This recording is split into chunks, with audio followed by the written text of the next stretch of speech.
make sure to give my dad a 5-star review. Make sure to like and subscribe to his YouTube. Thank you for listening and enjoy the show. It behooves a chief executive who really wants to get things done to make the bureaucracy full of people who aren't going to say no. Now, that's inefficient in the long run.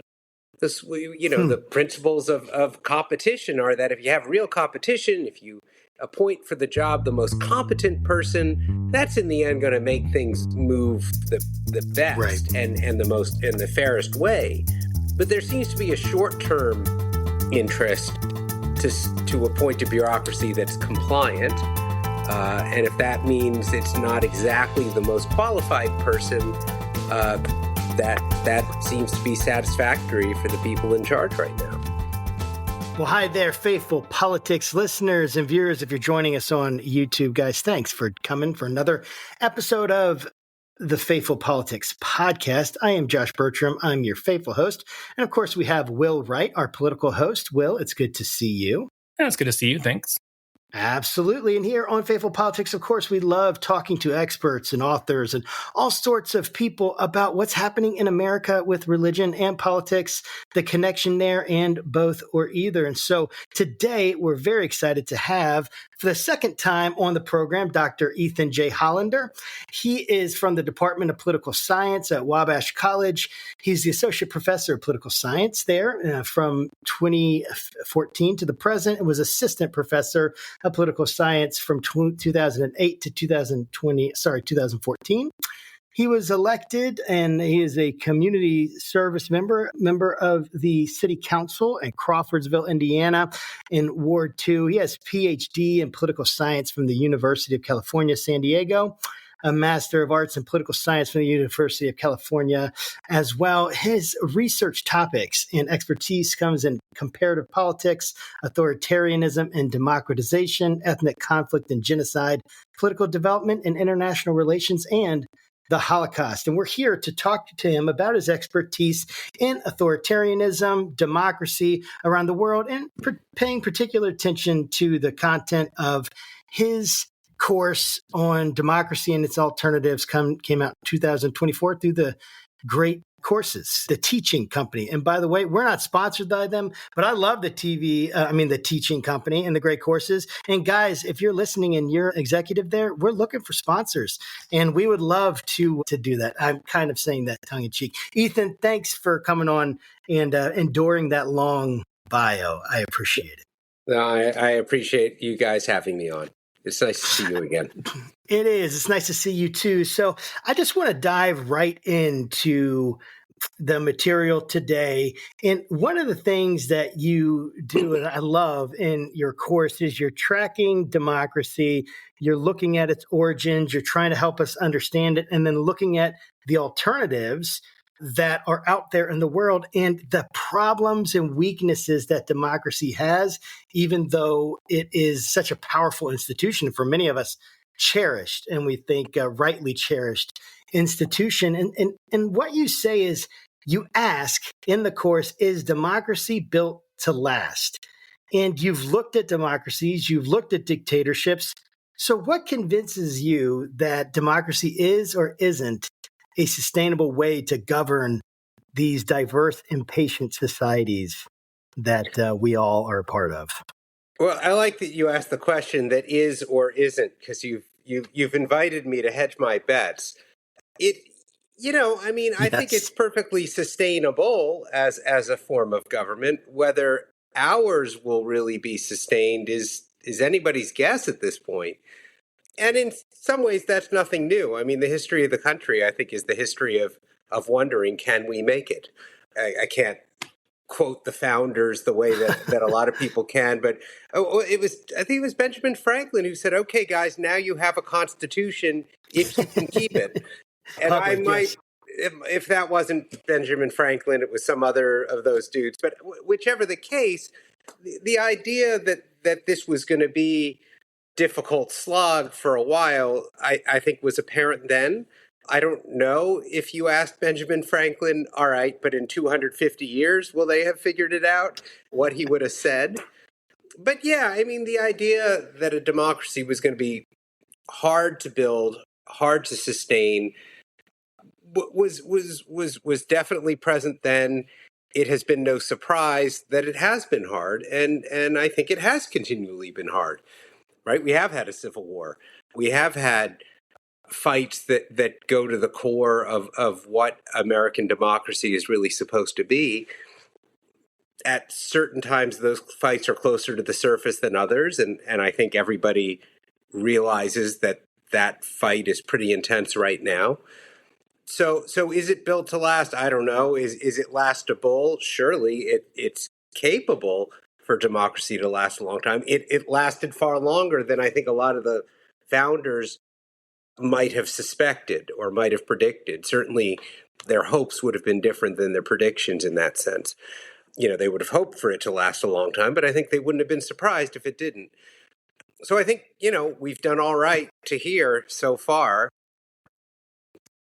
You know, but I'm not going to, it's hard to venture into predictions. Yeah. Excuse me.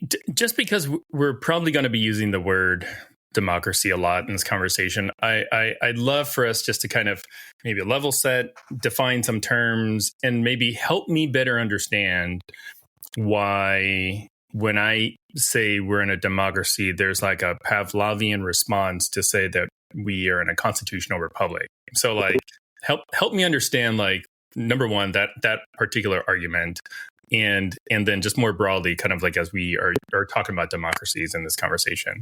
Okay. Yeah, I mean, if you want sort of the textbook definition of democracy, I usually say in my classes that democracy is a government that's characterized by 2 or 3 features: participation, competition, and maybe liberal rights. The maybe liberal rights is the rough one, but I think most of us would say, well, it's not really a democracy if there isn't voting, if there isn't participation, if there isn't competition. And what is an election but a competition among candidates where we as citizens participate by voting, by campaigning, by going to rallies, by donating money to campaigns, whatever the case may be.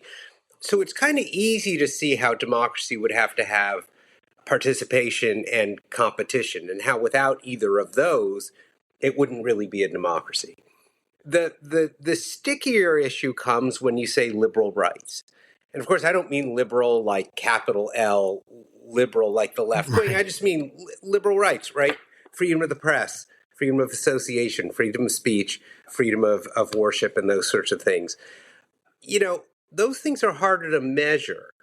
A lot of countries have those things in word, but whether they actually have them in practice becomes a lot fuzzier. They have elections in Russia. There are candidates who stand for elections against Vladimir Putin.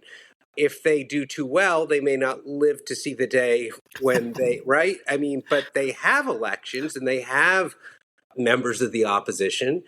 And to some extent, it behooves the regime to let some of them do a little bit okay, just to show how open and democratic they are.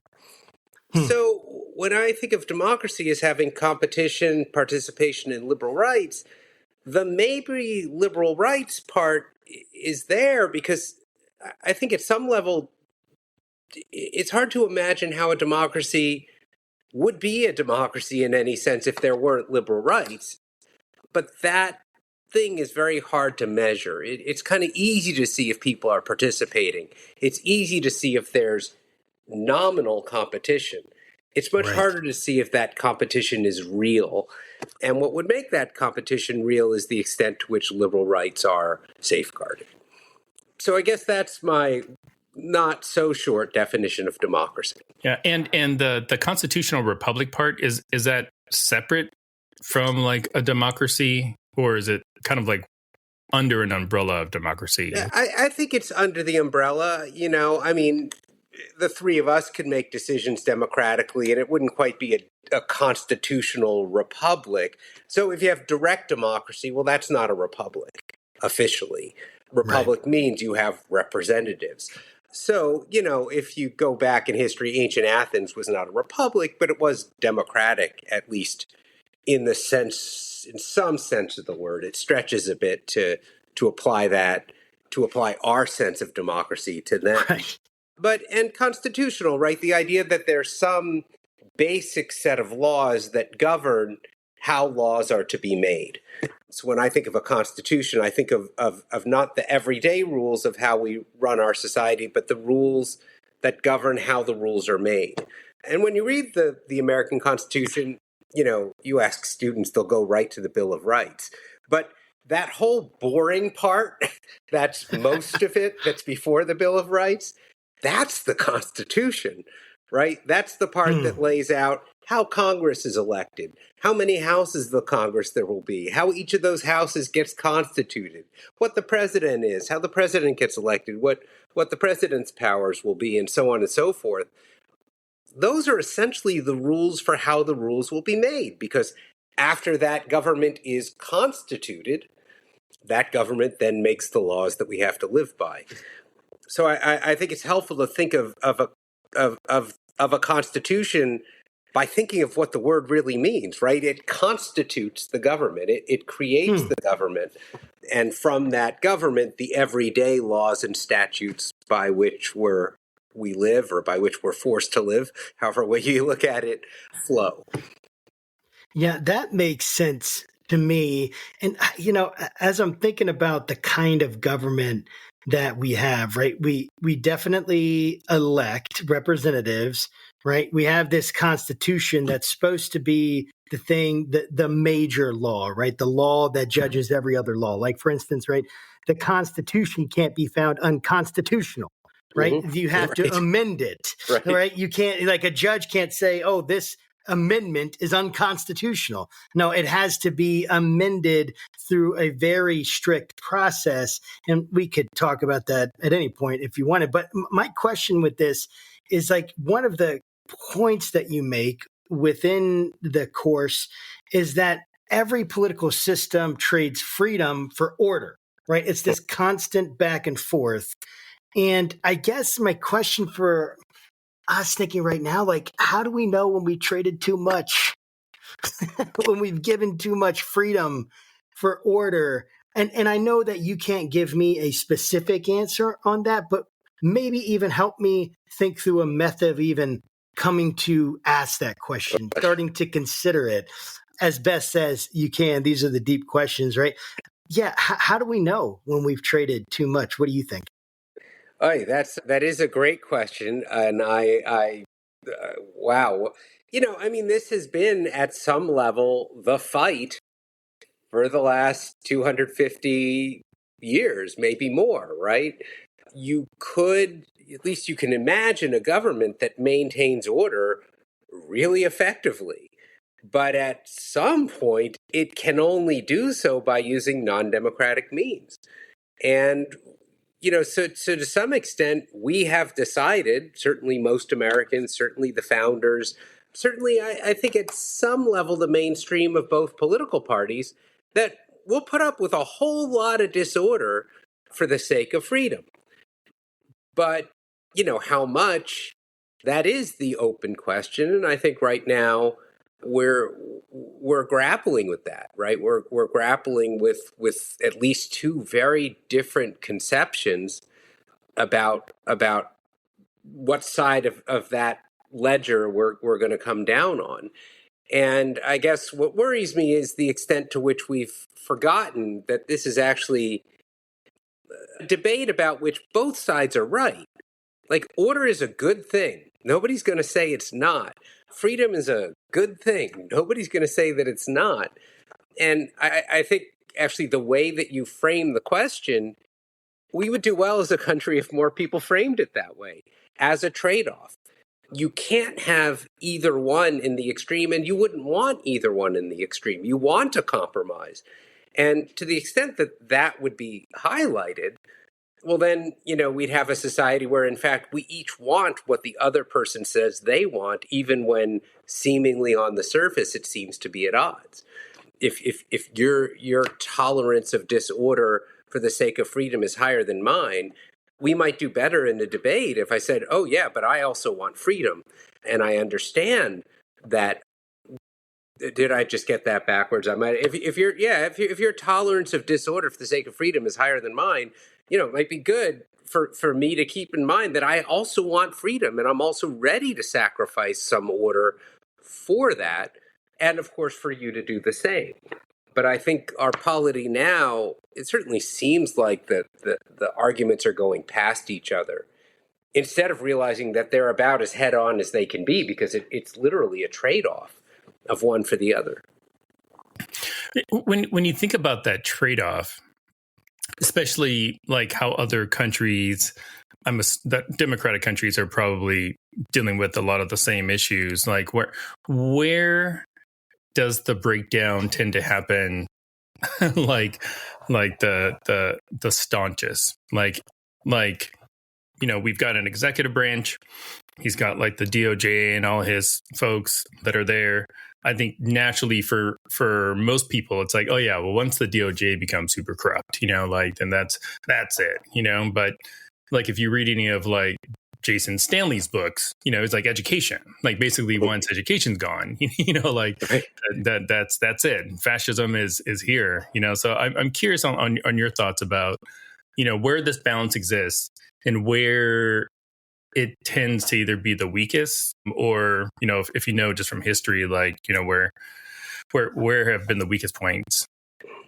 I think historically the hope has been that the legislature will check the executive branch's power.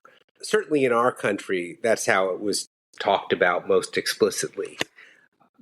But where we are now is I think it's safe to say, and relatively nonpartisan, that the legislature has decided not to check the president's power, for good or for ill. Yes. But maybe they're not checking his power because they like what the president is doing. But whatever the case, the legislature today is not an effective check on the president's power. So in a way, well, okay, that check and balance is gone. Or at least it's not effective right now. It's not doing much to be a check. The legislature isn't doing enough or very much to check the president's power. So then you got to fall to the courts and say, well, maybe the court will be that final check on executive authority. And that's anybody's guess. But I've been watching a lot the actions of the Supreme Court to see, well, what it will do precisely with these questions of alleged executive overreach. Yes. The way the president has sort of held the Justice Department closer to his chest than a lot of previous presidents, tried to take more control over it. I'm trying desperately not to give you my value judgment on this. I totally hear that, and I intentionally worded the question such that it honors your profession and your livelihood. Yeah, I mean, I don't mind being a little political here and there when you can't avoid it, But I do try to tell my students and get through to them that, and I tell them almost every lecture, I certainly tell them in every class, that this is a political science class. It's not politics. Right. It's about how the system works, and whether you like that it's working this way or dislike that it's working this way, that's for you to decide. I'm interested in it, and we can talk about it, but that's really an outside of class discussion. In class, my credibility is kind of dependent on the idea that I'm teaching about how the system works. Yes. And at least being clear when I'm saying how I hope it works and how I feel about it working that way. Yeah, that I really appreciate that. And it gets to this question in my mind that is just kind of like, I'm just going to ask it simply. I know it's a complicated question, the answer, like they all are. But why do people choose autocracy? Like, why do people actually Like in your study, what you've looked at, even I'm thinking about the lecture, The Dictator's Playbook, right? Many dictators don't seize power. That's kind of your point. Like they're voted in. Like ordinary citizens in functioning democracies, they want something less free but more decisive. Is that it? Is it like why do people, in your experience and in your expertise, why do they choose autocracy? Or do they? Is it just too late, like a frog boiling in a pot kind of thing? Yeah, that's an interesting second question about whether they get it without fully knowing the game that they're playing. Okay, they'll Right. accept a few steps toward autocracy, and then they'll accept a few more, and then suddenly the frog is boiling, and at no point did the frog make that decision. In terms of why they would go in that direction in the first place, knowing the end point or not, it's because there are advantages, or at least purported advantages, to autocracy. You were saying it earlier. There's order. There's at least the promise of order and stability and efficiency. And nobody's going to claim that democracy is an efficient form of government, at least in every respect. Markets might be more efficient in some definition of that word if they're free. Information might flow more efficiently in a democracy. Sure, there are ways in which democracies are efficient. But when it comes to, getting the trains to run on time, there's at least an understanding, correct or otherwise, that a dictatorship or an autocracy is going to be better at doing that. It's going to be able to do that more effectively, more efficiently. Dictatorships don't have to worry about pesky things like elections and allowing for freedom of speech, or, thin-skinned leaders who get their feathers ruffled by something the newspaper says about them. Dictatorships don't have to worry about that. And so there's at least a common understanding, again, true or otherwise, that a dictatorship is going to be more efficient, better at providing order, that sort of thing. And I think that goes a long way in explaining why people would vote for it, or at least not oppose it, or at least, like you say, take those incremental decisions like the frog in the pot, that, okay, it's a little warmer now, but it's okay, and it's a little warmer now, but I'll justify it here, or I'll explain it away this way. I'm done with my question, but I can add an anecdote. I'm done with my answer, but I can add an anecdote if you want. Please do. I just think about the scene in Monty Python's The Life of Brian, where the rebels all gather together to decry their oppression at the hands of the Roman Empire. And, the leader of the rebels says, the Romans have bled us dry, and they've oppressed us, and they've oppressed our ancestors, and what have the Romans ever done for us? And some guy in the audience says, well, they built the aqueduct. And then the other guy says, oh yeah, and the roads, and public health, and education, and they start listing all the things that the autocratic Roman Empire really, really had done for them, including providing order. And then one of the rebels looks at the other guy and says, yeah, let's face it, they're the only one who could in a place like this. So it's, I show that clip to my students every semester. That's amazing. And never apologize for having to insert a Monty Python reference. Okay, got it. Okay, I'll keep that in mind. Search for the Holy Grail. I mean, when Prince Charles was, crowned king, the holy hand grenade that he had was, man, I love those memes. But right. You've done some work and you've done some research on like one party rule systems, dominant leaders, and like how they, become entrenched in powers. And I'm curious to get your thoughts on something that we're seeing here in America. We're seeing multiple states, gerrymandering for, reasons of, staying in power, I guess. We're also seeing, and you alluded to it, a much more tighter control over the DOJ. You see this, reshaping of courts, and that's a bit of a bipartisan problem. But then you also see like this administration trying to hold on to information or repressing it. I'm not even quite sure what like when they fired the Bureau of Labor Statistics person, like how does what is happening here in America compare to, any of the other sort of studies and other places around the world that you've looked at that might have had a one-party rule? It looks eerily familiar, and that's why say it ain't so. It scares the heck out of me. I mean, I'm not optimistic. I wish I could be.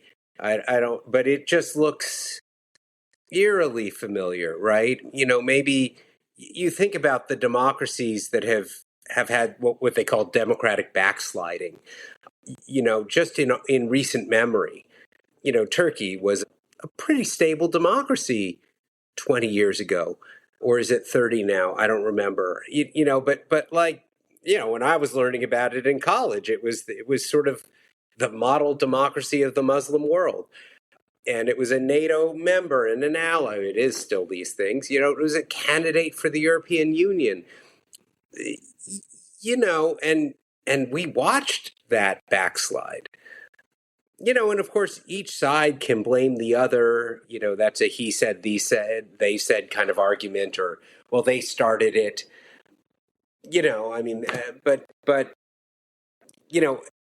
Gosh, when I look at America, I guess the thing that worries me is it seems to be happening so fast.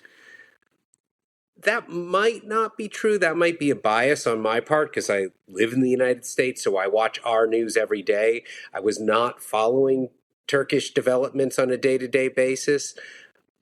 But yeah, it's worrying to me how the realistic checks on executive authority seem to be rolling over and not presenting themselves as even a potential check on the president's authority. So what is that process? Like, it's eerily similar. What are the similarities? Or maybe you could speak about it in broad terms or in conceptual terms. But what kind of things should someone be looking for that's trying to answer the question, is my democracy backsliding? So, you see control of the courts or threats against the courts. You see weaponization of the bureaucracy. So, the bureaucracy is supposed to be an apolitical kind of thing that grants you a driver's license if you're of the right age and your eyesight is good enough, or whatever the rules are, right? But we're seeing even the bureaucracy become politicized. The Justice Department is supposed to prosecute crimes, not crimes committed, not alleged crimes, pulled out of nowhere on your political enemies, and then ignore the crimes that at least to some people seem very obvious and very real when they're committed by your allies. So I see things like the weaponization of bureaucratic institutions, even just the unchecked control over bureaucratic institutions, over departments of the government and that sort of thing. Yeah, the machinations of the court system, gerrymandering. You see these things all the time, right? I don't quote me on this. I know I'm being recorded, but I think Erdogan in Turkey, the courts were not allowing him to use certain emergency powers that he deemed necessary. So he started trying to fire justices or pack the courts or whatever the case was. Gerrymandering is such a great way to go about it in the dictator's playbook, because it's a great way to legitimately win elections, at least as far as the math is concerned, once you've, drawn the districts in such a way that you can't lose as the math is concerned. So I don't know, that was a convoluted answer, but did I get to it?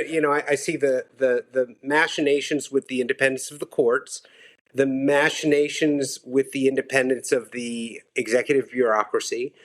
I see institutional gamesmanship, playing with executive authority, the increased use of executive orders, the gerrymandering, the threats to get rid of the filibuster in the Senate, which both parties have sort of made use of Senate procedural rules to try to get their way, or they've threatened to.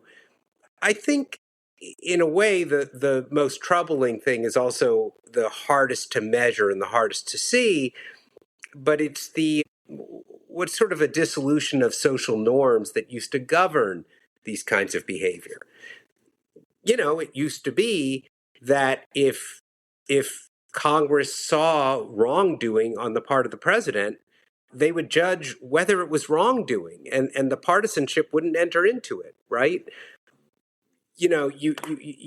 Nixon could get impeached. He was impeached. He could have gotten convicted. It seems pretty clear he would have gotten convicted, and that's why he resigned before that happened. But that could have happened precisely because there were people on his team who recognized wrongdoing as a greater crime than breaking ranks with your own political party. We are so partisan now that it's hard to imagine that happening again. It's hard to imagine either party doing it. I mean, if the Democrats were in power again and the Republicans impeached the next Democratic president, you could see a Democrat saying quietly, well, I do think it was wrongdoing what President Gavin Newsom said or did, but I'm going to let it slide because when Trump was president, they let it slide. And so we've gotten into a you did it first kind of argument that really has no end, except at the bottom. Like it's a race to the bottom. And so those social norms that used to govern how liberally you can interpret a law, what kind of emergency constituted an emergency that the president could declare emergency powers for? What kind of wrongdoing could declare whether Letitia James, maybe had something incorrect on a mortgage application and now she's being investigated by the Justice Department? I don't know. Back in the day when we had, CDs, I used to burn CDs all the time. I'll admit, Sony music could come after me and I'd be guilty as sin, right? But I don't think I'm going to go to jail for that. But if I became the enemy of the right person in politics, they'd dig that or something else up and I could be in trouble. I mean, and technically you just admitted to a crime, right? Yeah, I did. Yeah. I probably shouldn't do that if my lawyer was here. Maybe we'll edit that portion out and then hold it for ransom. It's like, Got it. He burned a CD. With all your millions, right? You just threatened a crime too, so we're even. Oh, shoot. Well, I am curious though, just about this backsliding and kind of the erosion of norms that you talked about.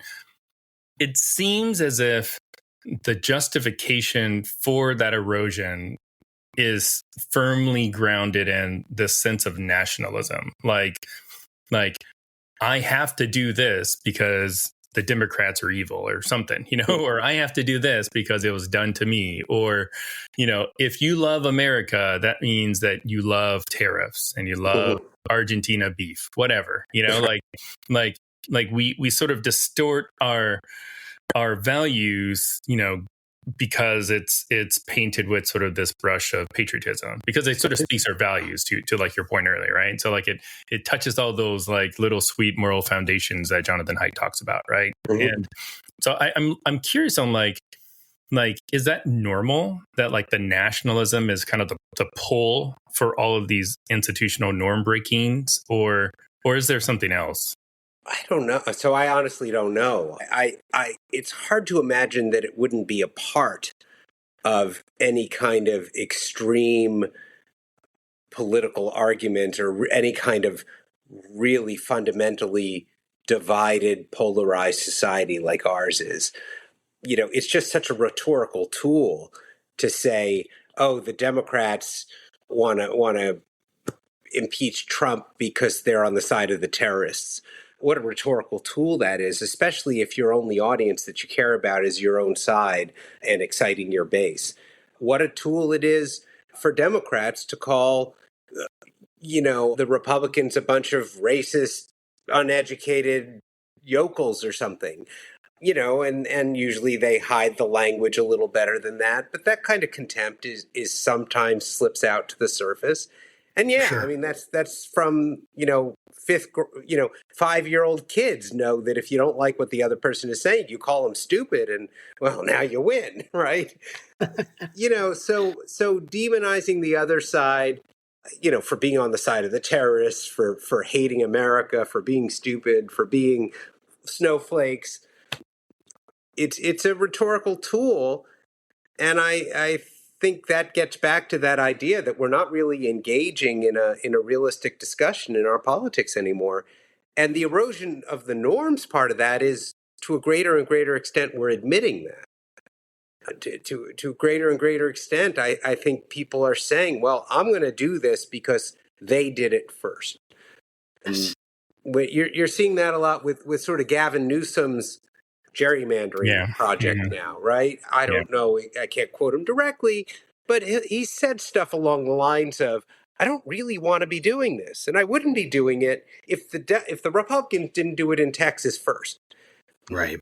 And so he's even saying, oh, well, yeah, norms out the window. I'm gerrymandering in a way that's unhealthy for democracy because at least it's going to help my side. Wow. And it goes both ways. I mean, if anybody's the master of saying out loud what used to go unspoken, it's Donald Trump. Yes. That's part of Trump's authenticity that Yes. so many people on his side like so much. So I'll throw a little shade on Gavin Newsom, but you can certainly throw it at the president too. Absolutely. And so I want to dig into something that is like part of this, and it's connected to what you just said in the sense that I'm thinking about Doge, right? I'm thinking about at the beginning of this year and how many people were getting so upset, right, about Elon Musk, which makes sense. And he comes in there and he's recommending all these cuts. And then, but even this plan within Project 2025, looking at the actual document and the idea of we're going to go in and how much he followed that to a T. I'm not even claiming because I haven't mapped it out, although I do think that there's certainly influence there, meaning that what is Office of Management and Budget is one of the writers of Project 2025, correct? Or something like that. Anyway, so it would surprise me if it weren't the case. Right. It definitely is, I think. So what Russell Vought is his name, by the way. So I think what I'm getting at is there's this, and when I talk to a lot of people, there's this demonization of the bureaucracy, a deep state, they'll call it. I've heard that a ton of times. I've heard people tell me, don't vote for this person because they're deep state. They've been in the agency, they've been in the FBI, they've been in this, whatever it is, some kind of government agency, and essentially they've been therefore corrupted by it. And one of the things that you say is that we curse bureaucracy, or I'm paraphrasing, the bureaucracy that we curse is keeping democracy from collapsing, this bureaucracy. So why is it that this predictability and procedure of bureaucracy is so demonized and becomes such a target? I would just love to hear your thoughts on that. What is going on that this crucial democratic institution, i.e. the bureaucracy, is under such attack? Why does that happen, do you think? I think because it serves the political purposes of the people in charge of that democracy to demonize it, to discredit it, to cause an exodus of the sort of nonpartisan bureaucrat and replace those people with more compliant, obedient, loyal subjects, right? So, that whoever it was, for the person from the government was it the government accounting office or the Office of Management Budget? Office of Management and Budget, right? So you release accurate figures about the economy, but they're not the news the president wants to hear. So you fire that person. Well, who's going to be the replacement? Well, the president has authority ultimately for appointing his staff and should, right? Like that's how administration works. But when the social norm that used to stand against a chief executive appointing people solely because they're cronies or solely because they're going to be yes men or yes women or whatever the case is, with those social norms not there, and again, not just flouted, but so admittedly flouted, right? That's a really tough situation to be in. So yeah, I mean, I think it behooves a chief executive who really wants to get things done to make the bureaucracy full of people who aren't going to say no. Now that's inefficient in the long run. The principles of competition are that if you have real competition, if you appoint for the job the most competent person, that's in the end going to make things move the best and the most and the fairest way. But there seems to be a short-term interest to appoint a bureaucracy that's compliant, and if that means it's not exactly the most qualified person, that seems to be satisfactory for the people in charge right now. I want to switch. Sorry. You don't need to be sorry about anything. Trust me, you're like super mild compared to certain people we've had on both sides of this. So don't worry about it. Yeah. Right. So I want to talk about voting and just to think a little bit about the voting systems in our country. And, so next year is going to be a pretty big midterm. I'd venture to guess. I mean, we already kind of talked a little bit about gerrymandering. People are going to be going to new places to find their vote. They're like polling places, and there may even be some people that can't like mail-in vote. The president's been very adamant about he doesn't like mail-in voting. Mm-hmm. So I'd love to just kind of get your sort of like your thermostat reading of sort of our voting.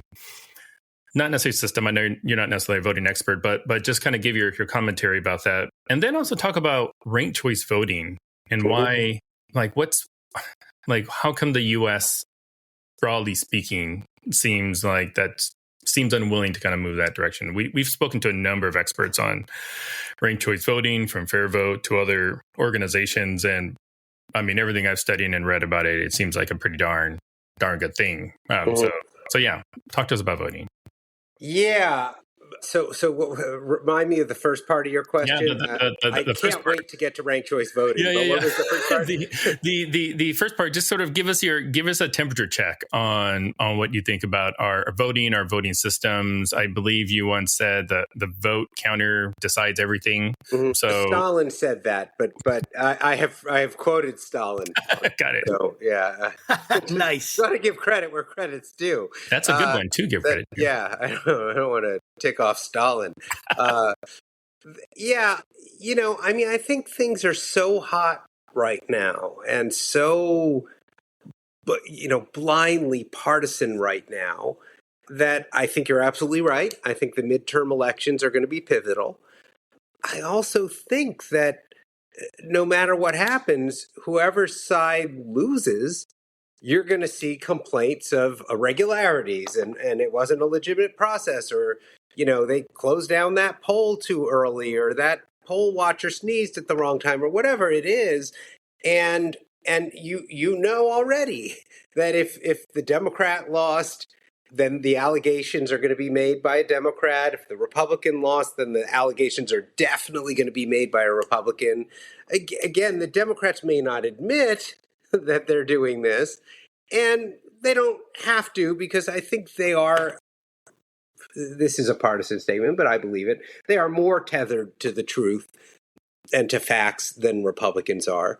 But, it'll go the other way. And I mean, almost again, by their own admission, I mean, Trump said he'll respect the results of the election if he wins. Well, that's great, right? And he goes on to add all the little caveats about, well, of course, if it's fair, and, but I mean, one issue with Trump is he always says this completely incendiary thing and then walks it back sort of more quietly. But that way he's always on record with both, right? And what a convenient way to be, especially if nobody's going to ever hold you to account for it. So, I think the election will be pivotal either way. I think what remains to be seen is, unless the results are just so decisive that you can't pretend that it went otherwise. There's going to be disputes about the legitimacy of all this. They'll find one dead person who voted and somebody's going to call the whole election into question.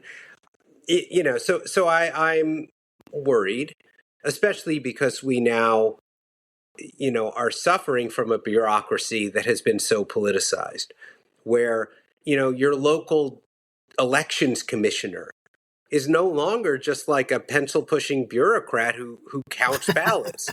They're getting death threats. Right, yeah. I mean, even if the person is just a pencil-pushing bureaucrat, they're getting death threats.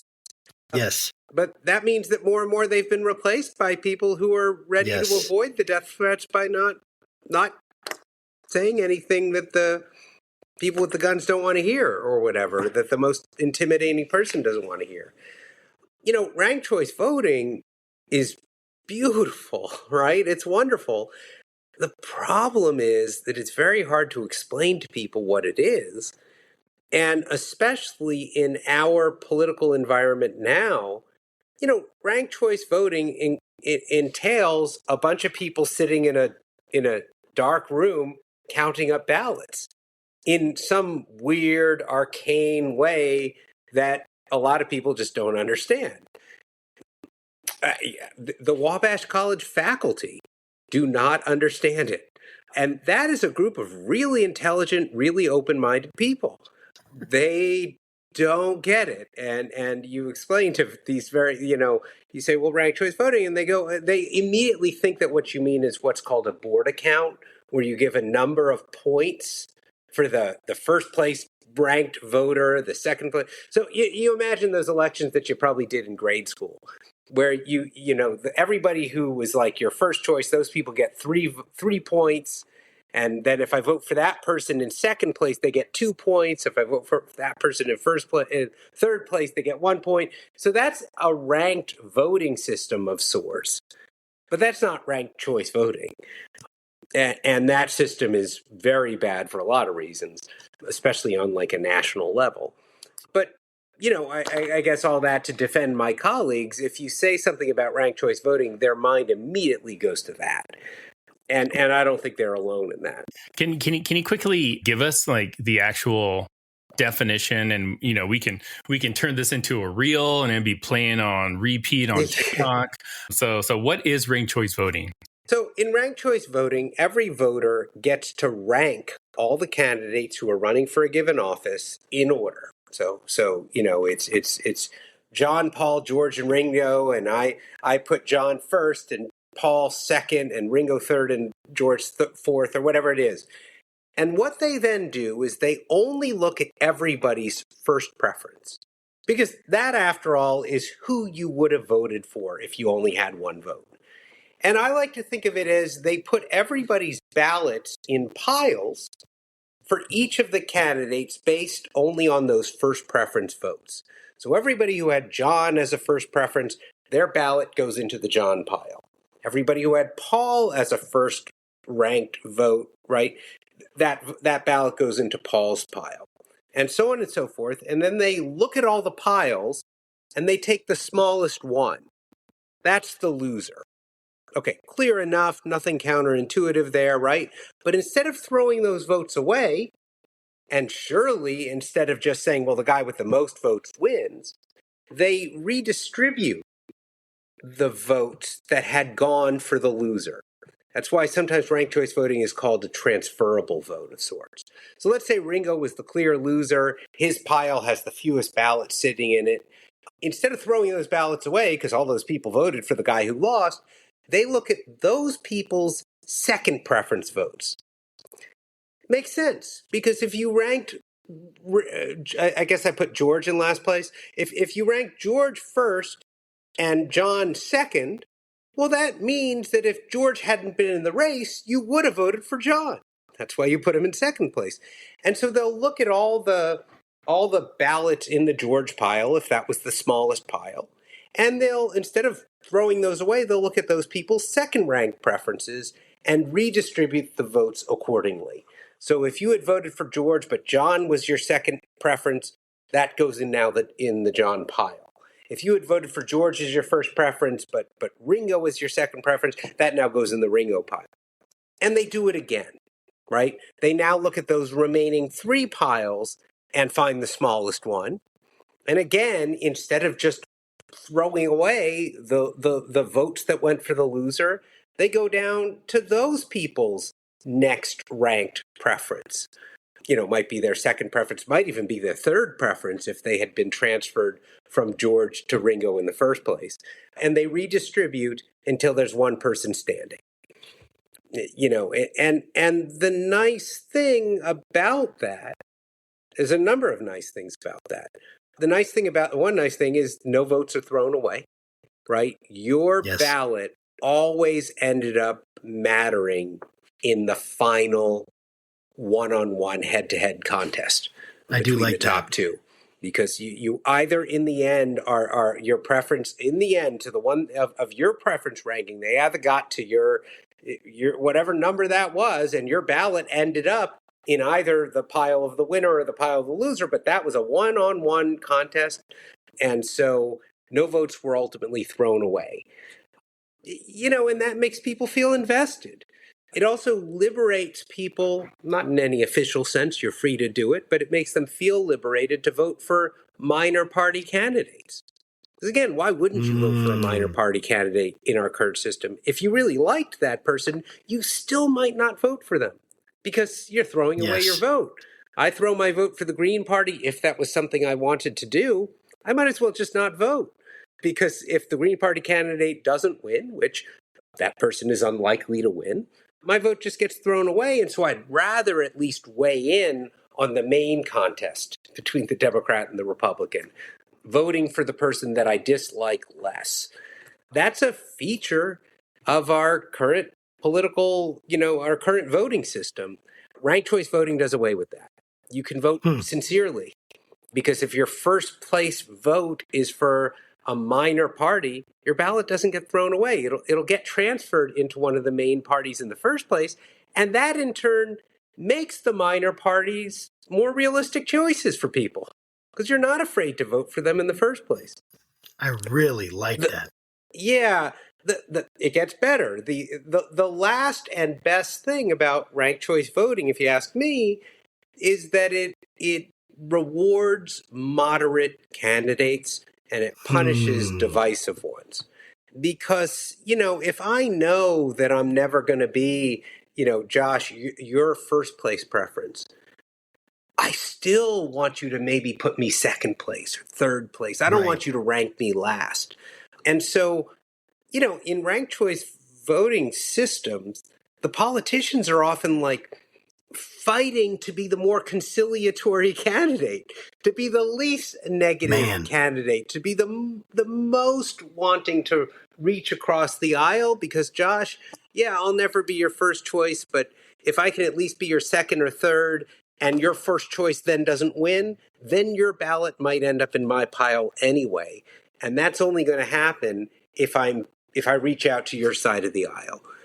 It's not even your side of the aisle, right? But your section of the assembly, because it's no longer this single cleavage 2-party system once you use ranked choice voting, or at least it might not be. So, ranked choice voting has a lot of real advantages to it. Political scientists love it. That's a little bit of a generalization, but not much of one. But it's hard to explain to people how it works. And it's hard in this day and age, I'll admit this as a fan of ranked choice voting, it's hard in this day and age to say, we're going to change to a voting system where a bunch of people are going to sit in a room somewhere and keep rearranging the ballots. And if the ballots are in this guy's pile, well, for some reason, they're going to take those ballots out of that guy's pile and put them in some other pile. But it's all okay. Trust us. That's not. Oh, man. It's so nice, saying, though. Trust us in today's world is not going to get very far. So we're the problem. Right. Yeah. We've always been the problem. It's me. I'm the problem. It's me. Yes. Yeah. This is Churchill. I hate saying this. I don't even fully believe this. But I think say it anyway. The greatest argument against democracy is a conversation with the average voter, right? Or something like that. If it wasn't Churchill, it was Disraeli, or it was one of these, I think it was British, but I don't like that. I think voters end up maybe being more informed than we give them credit for, but that's a hard argument to make these days. Yeah, I'm skeptical of that myself. But I hope that, what we're trying to do here is increase, right? An average layperson's understanding of what's going on. And I bet you most people don't even know ranked choice voting is an option, or that it could even be something that they could do, right? And it's like, it's so disheartening because it feels like the solutions are there. But what is it? What's keeping us from doing it? Well, distrust and demagoguery. And I don't mean just one person. I'm talking about this authoritarian spirit that seems to be infecting our society right now. I don't like it, and it leads me into my last question for you is, after years of studying failed states, dictatorship, polarized democracies, what still gives you hope, if you have any? Or can you conjure up some hope for us on that it's going to renew itself? I can. I locked on to something you said a second ago, which is like right now the system is kind of plagued by distrust and by demagoguery. I think you're absolutely right. I would add to that list partisanship. Yes. If people, and that's sort of related to this idea of putting your interests above all else, even above principle. I happen to think, and I don't even know if I should say this, but I think the Electoral College has some real advantages to it. It's not going my way these days. I think it has some real advantages to it. But right now we're in a world where very few people seem to say that kind of thing. Right. Where, well, I don't like how this institution works out in this case, but I still like the institution. Right. That kind of principled stand for an institution, and maybe the Electoral College is a terrible example of that. But you see people putting their interests ahead of principle. Who you're going to blame for that? The right will blame the left will blame the right. They're probably both right. But so I'd add sort of that unfazed partisanship or placing interest above principle. I'd add that to your list of things that are troubling us now. If something gives me hope, it's something that got me into the study of authoritarianism in the first place, which is that even at some level, even the authoritarian leader is accountable to the public. Not through elections, not through votes, but through resistance. Hopefully not violent, but if it comes to that, even, that too is something that threatens the dictator. But oftentimes just enough demonstrators on the streets are enough to cause the dictator or the would-be dictators to step down. And so the public does still have the power. If the Supreme Court doesn't stand up, if the Congress doesn't stand up, all the checks and balances that the founders envisioned could fail to carry out the mission that I think the founders intended them to carry out. The public still has its ability to resist, and that's the final check. That's the final balance, and whether the public will stand up or whether they'll be swayed by the arguments for authoritarianism, it's more efficient, the trains will run on time, whether they'll be, not even notice it because they're frogs in the boiling water thing, that's anybody's guess. But there is still an ultimate check on the government's authority. If all the branches within the government fail to provide that check, the people do have a check. Whether they'll use it and what they'll use it for, I don't know. I think of a quote probably apocryphal. It was probably never said. I just wish it had been said. But I used to be a tour guide in Berlin. I lived in Germany for 2 years, and I was a tour guide, and I'd give, guided walking tours around the city, and we'd get to the Berlin Wall and tell the story of how it is that the Berlin Wall fell. And ultimately, it kind of comes down, there were a bunch of things, like the East German government made a few announcements that weren't carefully catered enough, that sort of led people to all, East Germans, to all flood to the crossing points, ready to cross, and demanding the right to cross into West Berlin. And allegedly, one border guard says to the other, well, counting the number of people out there, and I'm counting the number of bullets that I have. And I guess we got to let them through. And so there is this kind of power that people in large numbers have if they choose to exercise it. We are the final Berlin check. Wall down, right? So it works, but it's hard to mobilize that. Man. And it's why people that want authoritarian power don't want that kind of speech, that kind of absolutely getting people excited about their freedoms and all that. And Ethan, it's been such a pleasure to have you on. How can people connect with what you're doing if you want to give them that opportunity? Any books you have, or anything you'd want to bring out for them to follow you or go to your website or anything? Well, if this is a sales opportunity, sell yourself. I do a lot of public speaking events. I get invited by various organizations to go and give lectures on this kind of topic. Nice. I have an email address. Go to the Wabash College website. You'll find me. It's Holland. My last name is Hollander. So it's Hollander, but without the R. So it's HOLLANDE @wabash.edu. So you people can reach out to me. I'm not that busy that I can't respond, but I am busy. I do have, a few books out. I have, a book on the Holocaust, Hegemony in the Holocaust, Nice. 2017. So it's a little older now. I think you could still buy it in hard copy. You could certainly buy it electronically. It is overpriced, if you ask me. It's sort of an academic press.